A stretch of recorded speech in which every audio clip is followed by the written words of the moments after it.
Hey, what's up guys? Spencer here. Today I'm going to show you the ultimate stereo and describe for you how all the components work. The first thing that we're going to talk about is our speakers. We've got some huge Polk audiophile, these are their flagship speakers. They sound amazing. 8 drivers, 4 tweeters, passive radiator on the bottom, and then some of their smaller ones right here. And then right here we've got an amazing Kenwood turntable. It's got a direct drive system and it's fully automatic so that you don't have to keep putting the needle back on.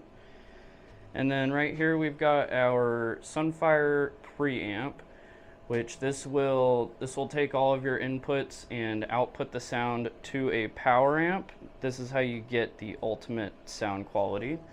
And then right here we've got our power amp. This will send power to all of your speakers. This one here is a dual mono and it's 750 watts per channel. And then down here we've got our power conditioner, which this will help protect your equipment from surges, and it will also make it a lot more convenient for you to plug in all your components. Everything's plugged in on the back here.